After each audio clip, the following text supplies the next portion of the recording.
Isaías capítulo 3, a partir do versículo 1, nos diz assim o texto sagrado: Porque eis que o Senhor dos exércitos, tirará de Jerusalém e de Judá o sustento e o apoio, e a todo o sustento de pão e a todo o sustento de água. O poderoso e o homem de guerra, o juiz e o profeta, e o adivinho e o ancião, o capitão de 50, e o homem respeitável, e o conselheiro, e o sábio entre os artífices, e o eloquente orador. E dar-lhe-ei meninos por príncipes, e crianças governarão sobre eles. E o povo será oprimido, um será contra o outro, e cada um contra o seu próximo. O menino se atreverá contra o ancião, e o vil contra o nobre. Quando alguém pegar de seu irmão na casa de seu pai, dizendo: Tu tens roupa, sê nosso governador, e toma sob a tua mão esta ruína, naquele dia levantará este a sua voz, dizendo: Não posso ser médico, nem tampouco há em minha casa pão ou roupa alguma. Não me haveis de constituir governador sobre o povo. Porque Jerusalém está arruinada e Judá caída, porque a sua língua e as suas obras são contra o Senhor, para provocarem os olhos da sua glória. O aspecto do seu rosto testifica contra eles, e publicam os seus pecados, como Sodoma, não os dissimulam. Ai da sua alma, porque fazem mal a si mesmos.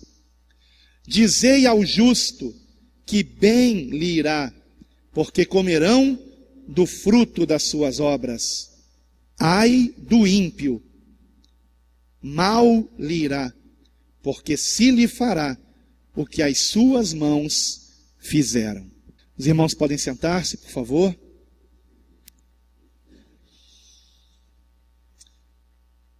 Este é um texto sobre o qual eu já preguei e publiquei esta mensagem na internet no dia 31 de maio desse ano de 2018, quando, na ocasião, a greve dos caminhoneiros tinha terminado, e eu trouxe na época uma mensagem sobre esse texto, com o título Talvez Ainda Haja Esperança, porque naquela ocasião o Espírito Santo falou fortemente comigo aqui nesse texto, e me fazendo lembrar de um outro texto que nós vamos ler daqui a pouco. E aqueles que já congregavam conosco naquela ocasião, ou então que já acompanhavam o nosso ministério pela internet, sabem que na ocasião eu cheguei a ir às ruas, juntamente com outros irmãos, para dar apoio à greve dos caminhoneiros. Eu não me arrependo de tê-los ajudado, de nós termos levado para os caminhoneiros alimento, água. Nós não nos arrependemos disso. Nós ajudamos e fizemos bem em ajudá-los, porque eles estavam precisando de ajuda. Porém, eu me arrependi de ter acreditado que aquilo pudesse mudar a situação do nosso país. De que nós tivéssemos algum tipo de mudança no governo por conta daquela greve dos caminhoneiros, caso a população tivesse dado apoio a eles, como eu, fazendo minha parte, dei apoio. Queria eu, na época, que todos tivessem ido às ruas e nós tivéssemos conseguido derrubar um governo opressor sobre essa nação. Mas o povo não foi às ruas, não se mobilizou, a não ser muito poucos que fizeram isto, dentre eles eu também e alguns irmãos aqui da igreja. Mas me arrependi de tê-lo feito. Me arrependi e me envergonhei até do que eu fiz, porque, conhecedor da palavra de Deus, como todos nós somos, mas eu principalmente como pastor desta igreja, eu deveria ter me lembrado de passagens como esta aqui. Ou de passagens como a de que na época eu me lembrei primeiro, quando eu comecei a me dar conta do que é que estava acontecendo, porque, irmãos, eu fiquei assim, chocado com a inércia do povo brasileiro, que ao invés de se mobilizar para que um governo opressor caísse, o povo cruzou os braços e não fez absolutamente nada para que aquela situação mudasse como ela deveria ter mudado. Não por meio de um acordo do governo com os caminhoneiros, mas por meio de um acordo do governo com o povo brasileiro. Os caminhoneiros saíram ganhando, mas o povo não. O combustível abaixou por acaso, de lá para cá? Ou só tem aumentado? Pode ser que o diesel que os caminhoneiros usam tenha baixado, mas não o álcool, não a gasolina, por exemplo. Os preços caíram de lá para cá ou subiram? Então, no final das contas, o povo saiu ganhando ou saiu perdendo com o que aconteceu? Você sabe muito bem o que aconteceu. Nenhum de nós ganhou com aquela situação, a não ser o irmão Alexandre, que tem caminhão, né? Mas, graças a Deus que pelo menos um irmão ganhou alguma coisa. Não foi tanto assim não, né, meu irmão? Foi não, né? Sabe, irmãos, eu me dei conta na ocasião de que essa inércia do povo foi a mão do próprio Deus, não permitindo que um governo opressor deixasse de governar esse país. E eu comecei a me dar conta disso, me lembrando primeiramente de uma mensagem que eu já tinha pregado aqui, baseada em Ezequiel, capítulo 14, se você quiser conferir comigo, a partir do versículo 12, que nos diz assim, Ezequiel, capítulo 14, a partir do versículo 12, onde nos diz o texto sagrado, veio ainda a mim a palavra do Senhor dizendo, não tire o dedo lá de Isaías, desculpa eu ter dito tão tarde, né? A gente vai voltar para Isaías 3 depois.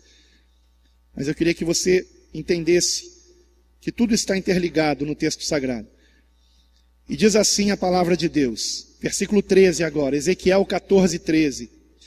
Filho do homem, quando uma terra pecar contra mim, se rebelando gravemente, então estenderei a minha mão contra ela e lhe quebrarei o sustento do pão e enviarei contra ela fome e cortarei dela homens e animais.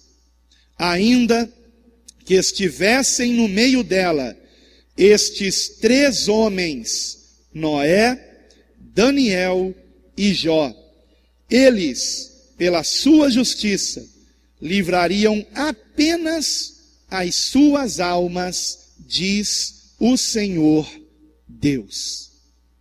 Eu poderia continuar aqui lendo o texto, pelo menos até o versículo 20, mas esses 3 versículos que eu li já são o suficiente para compreendermos que quando uma nação, seja ela qual for, o texto bíblico aqui não diz apenas Israel, por exemplo, ele diz aqui, quando uma terra pecar contra mim, versículo 13, se rebelando gravemente, e qual a consequência disso? Haverá fome, mais do que isso, haverá peste também, Mais do que isso, haverá violência também. E mais do que isso, como vimos no texto inicial, haverá também maus governantes oprimindo o povo, porque o povo voltou as costas para Deus, está mergulhado em seus pecados. E é assustador esse texto de Ezequiel, porque ele diz no final do texto aqui, versículo 20, Ezequiel 14, 20, ainda que Noé, Daniel e Jó estivessem no meio desta terra, vivo eu, diz o Senhor Deus, que nem um filho, nem uma filha eles livrariam, mas somente eles livrariam as suas próprias almas pela sua justiça. Ou seja, quando o Senhor fica indignado contra uma nação, porque os seus pecados ultrapassaram os limites da tolerância divina, se numa nação como essa houver homens tão justos como Noé, Daniel ou Jó, estes homens pela sua justiça não conseguiriam livrar nem os seus filhos, mas tão somente as suas almas. Isso, não sei quanto a você, mas isso me assusta, irmãos. Me assusta porque não é de hoje que esta nação tem pecado gravemente contra o Senhor. Gravemente! Irmãos, hoje eu recebi pelo WhatsApp um vídeo. Eu não costumo abrir vídeos no WhatsApp, porque sobrecarrega a memória interna, e eu não costumo abrir. Eu prefiro ver vídeos que mandam o link do YouTube. Mas esse eu abri porque embaixo tinha um pedido de desculpas, dizendo: pastor, me perdoe, mas eu senti que eu deveria enviar esse vídeo para o Senhor precisa ver com seus próprios olhos a que ponto chegou os pecados dessa nação. A imagem estava toda borrada lá, porque não baixa automaticamente. Eu cliquei para baixar, ficou carregando, e quando começou, eu fiquei estarrecido. O vídeo mostrava adolescentes num local público, parece que uma lanchonete, meninos e meninas, adolescentes, que idade talvez? 13, 15, meninos e meninas. Aí começaram a filmar, um outro adolescente filmando, e na maior risada, sabe o que estavam fazendo? Todos eles trocando beijos de língua entre si. Menino com menina, menina com menina, menina com menino, menino com menino. Todos eles lá trocando beijos entre si. O vídeo termina com 3, acho que um menino e 2 meninas. 3? Você viu? 3 meninas. As 3 dando beijo ao mesmo tempo de língua, uma nas outras. Adolescentes. Como é que você se sentiu vendo aquilo? Não é o fim? Isso.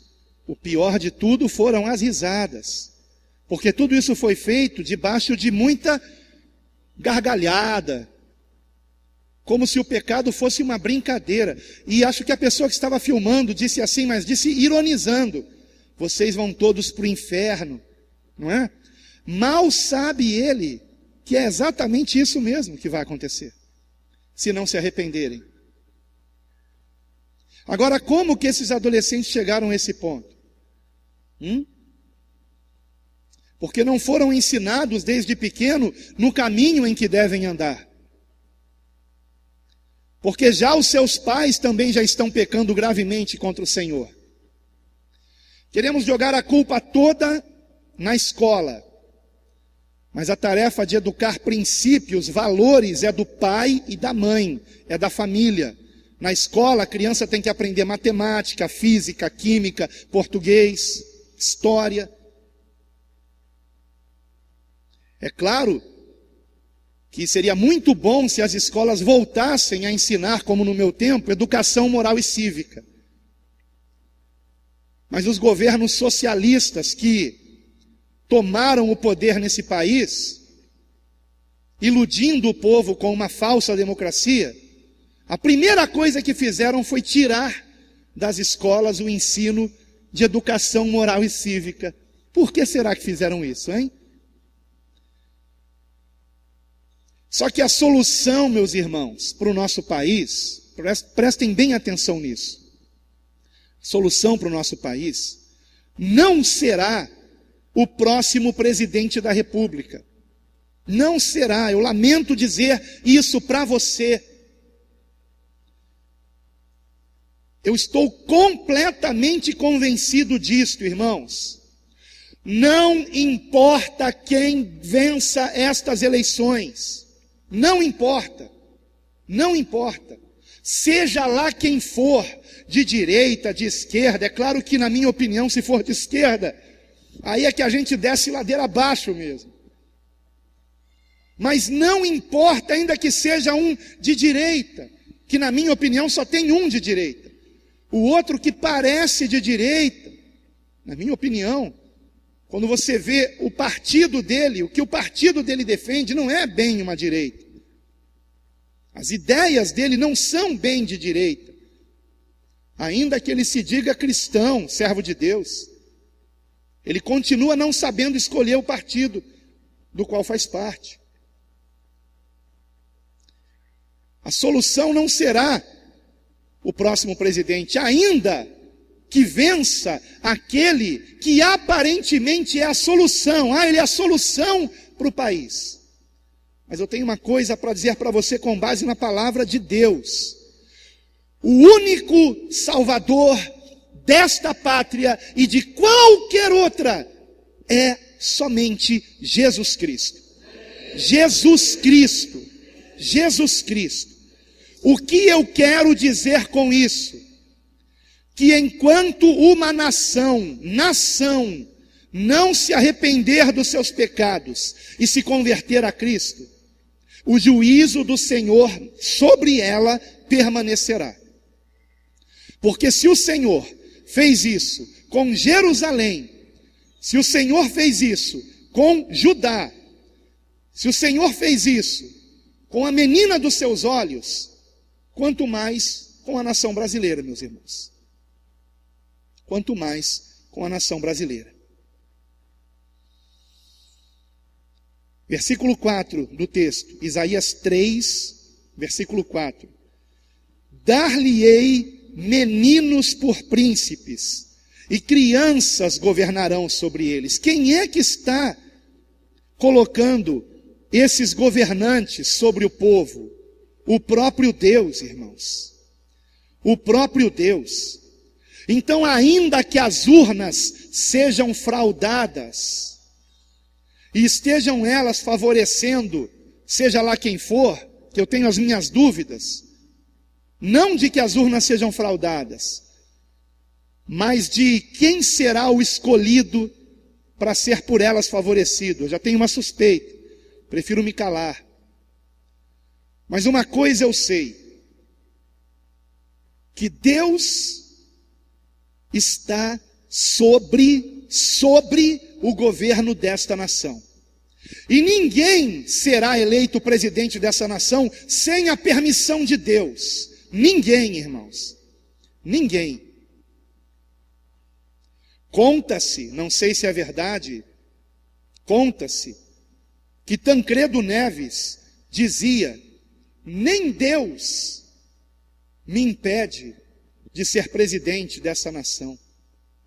E vocês sabem o que aconteceu com Tancredo Neves, não sabem? O único salvador da pátria é Jesus Cristo. Não coloquem a esperança de vocês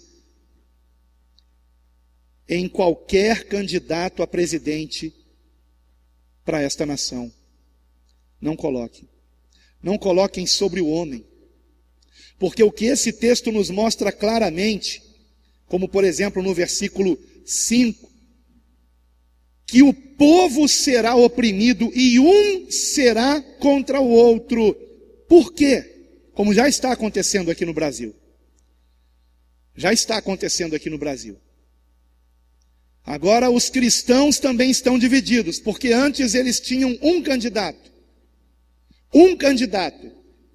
que era contra ou é contra ideologia de gênero, que é contra a pedofilia, que é contra aborto, que é contra o movimento LGBT, me fogem outras pautas aqui, mas enfim, que é contra tudo que é imoral.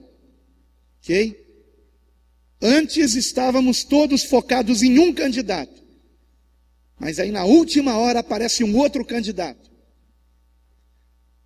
dizendo ser contra as mesmas coisas, e indo além, falando abertamente contra a nova ordem mundial que existe. A nova ordem mundial sim existe. O primeiro a falar abertamente estas três palavras nesta ordem, nova ordem mundial, foi o presidente norte-americano George Bush, o pai, não o filho, o pai, década de 80 provavelmente, dizendo que a nova ordem mundial era uma boa ideia para o mundo, e depois dele, muitos outros já falaram abertamente sobre isso, comprovando que não se trata de uma teoria da conspiração. Não se trata. Falando contra a maçonaria, que é um problema seríssimo, não somente para a nossa nação, mas para muitas outras nações também.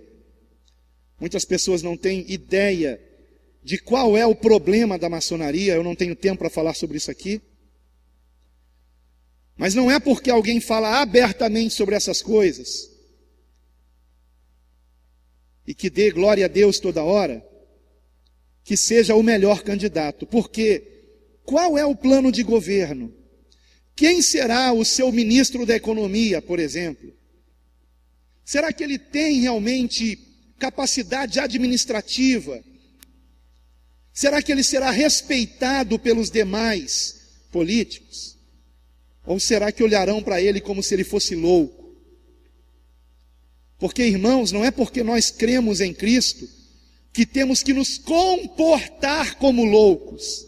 Temos que nos comportar com sabedoria. E a palavra nos ensina a nos comportarmos com moderação.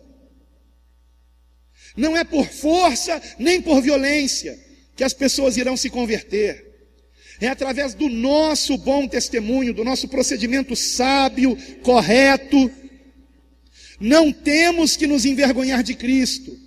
Porém, não se esqueçam que não se envergonhar de Cristo não significa apenas dar glória a Deus com os lábios. Significa dar glória a Deus com as atitudes.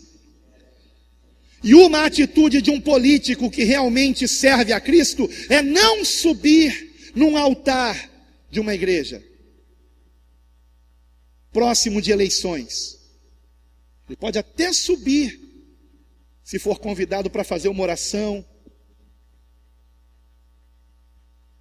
ou se ele ministra um louvor, mas para fazer campanha política, isso é crime, previsto em lei, é proibido. Nós não podemos fazer propaganda religiosa num culto ao Senhor. A própria lei, o próprio governo proíbe tal coisa. No entanto, isso é feito, vocês sabem disso. Ah, meus irmãos, a solução não é nenhum nem outro. Agora os cristãos estão divididos. Estão divididos. É claro que nós não podemos votar em qualquer candidato que defenda pautas imorais, contrárias à palavra de Deus. Mas nós também não podemos ser ingênuos e ignorantes quanto à palavra de Deus, ao ponto de acreditarmos que se fulano ganhar as eleições, estão resolvidos os problemas da nação. É bem provável que seja lá quem ganhar essas eleições, quem venha ganhar essas eleições, que logo depois disso, tenhamos uma guerra civil nesse país. Como diz aqui o versículo 5, um será contra o outro. Agora, por que isso está acontecendo na nação? Porque esse povo tem pecado gravemente contra o Senhor. Como está especificado no versículo 8, porque Jerusalém está arruinada e Judá caída, porque a sua língua e as suas obras são contra o Senhor, para provocarem os olhos da sua glória. É isso que está sendo feito nesse país. Estão provocando o nosso Deus à ira, a ponto de um brasileiro homossexual, num palanque de um evento, nem sei que evento foi aquele, absurdo, dizer, isso foi filmado e espalhado para o mundo inteiro, e aconteceu aqui nesse país, aqui no Brasil, ao ponto absurdo de dizer que Jesus Cristo teria sido um homossexual. Só que ele não usou essa palavra não, homossexual. Eu não vou nem usar a palavra que ele usou, porque isso para mim é palavra de baixo calão. E disse isso aos berros: Jesus é tal coisa. Jesus é tal coisa assim. Eu acredito que você deva ter visto esse vídeo. Como que isso não pode provocar a ira de Deus sobre uma nação? E o mais incrível é que este cidadão brasileiro, ele foi premiado pela ONU, pela Organização das Nações Unidas. E depois dele chamar Jesus de homossexual, foi convidado pela Rede Globo para participar do Criança Esperança.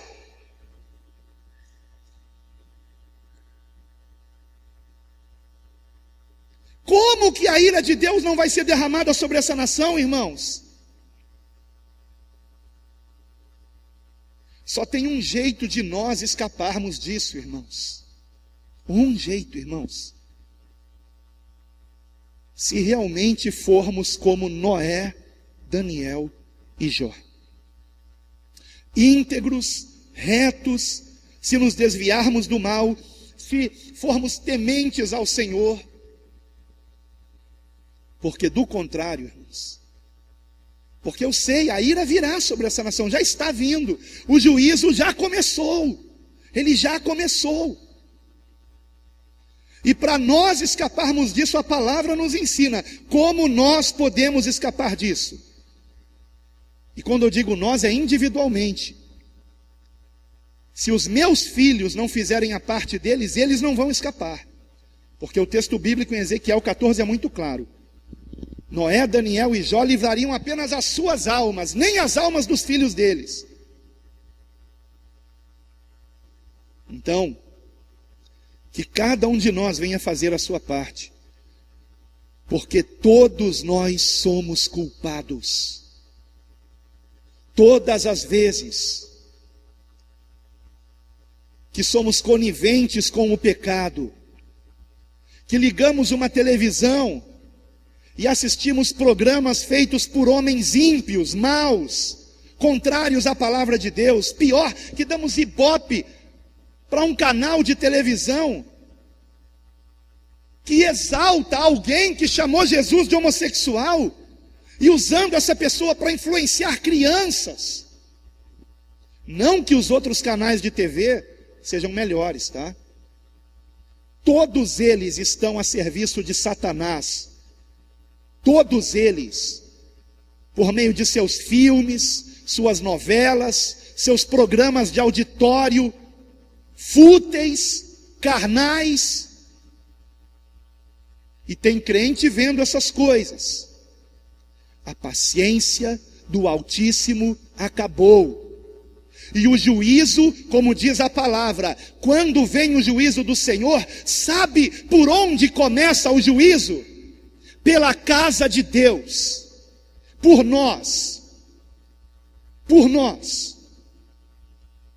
Então que estejamos levando isso muito, muito, muito a sério, irmãos. Não sejam coniventes com as obras das trevas.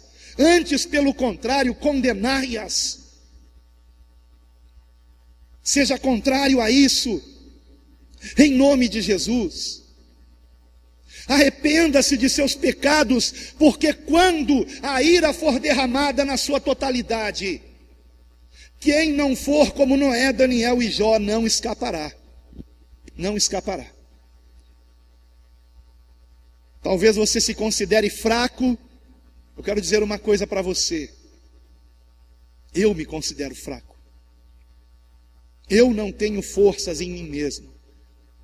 E se eu fosse buscar essa força em mim, eu não conseguiria.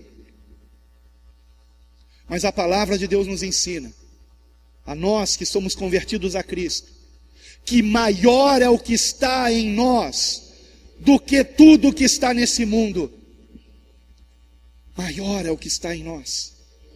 A palavra de Deus nos ensina que tudo podemos suportar naquele que nos fortalece, que é Cristo o Senhor.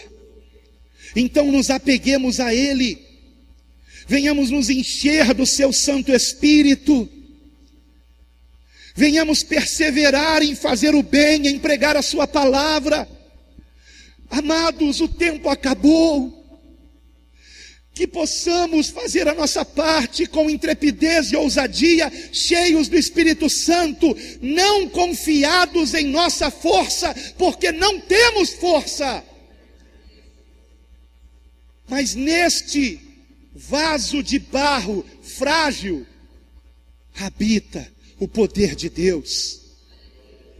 E dele nós temos que nos encher mais e mais, por meio da oração, por meio da meditação na palavra, por meio da prática dos ensinamentos do Senhor. Não há mais tempo para ficarmos divididos por conta de presidenciáveis, partidos políticos, ou mesmo divergências teológicas. Vocês já notaram que nunca mais eu falei aqui sobre pós-tribulacionismo? Porque o Espírito Santo me revelou, isto é uma artimanha de Satanás. O que? O pós-tribulacionismo? Não, não. Mas essa rixa no seio da igreja, entre os irmãos em Cristo. Ah, você é pré, meso ou pós-tribulacionista? Eu sei que para muitos o que eu estou falando aqui é grego. Eu não tenho tempo de explicar, depois você pesquise sobre isso. Não importa. O importante é que nós concordamos em um ponto: Jesus Cristo voltará. E é isso que importa. E tomara que os pré-tribulacionistas estejam certos. Porque se estiverem, eu creio que não estão, mas se estiverem, pode ser que o Senhor venha agora e nos livre de tudo isso que está por vir. Que Deus tenha misericórdia de nós, dos nossos filhos, que nós venhamos cumprir o nosso papel de ensiná-los no caminho que devem andar, dando o exemplo. Porque a vida cristã começa em casa, na família. Isso é muito sério. Os olhos de Deus estão em toda parte. Que nos lembremos disto antes de olharmos para um lado, para o outro, e percebermos que não tem ninguém, e darmos uma olhadinha lá na pornografia da internet. A carne quer isso, não quer? A carne pede isso, não pede? Mas que nos lembremos que se fizermos isso, estamos apressando a ira de Deus, não somente sobre essa nação, mas sobre toda a terra, e não escaparemos dela, se não verdadeiramente nos convertermos ao Senhor. Não basta apenas confessar o pecado. A palavra de Deus é muito clara quando diz que aquele que confessa e deixa o seu pecado alcançará misericórdia. E em quem eu encontro força, poder para deixar o pecado? Em Jesus Cristo. Somente nele, como foi pregado aqui no domingo à noite pelo pastor Sandro. Ele é a porta, somente ele é a porta, não há outra porta. Não há outro caminho, não há outra salvação a não ser o Senhor Jesus. Então que venhamos nos apegar a Ele de todo o nosso coração. Ainda dá tempo.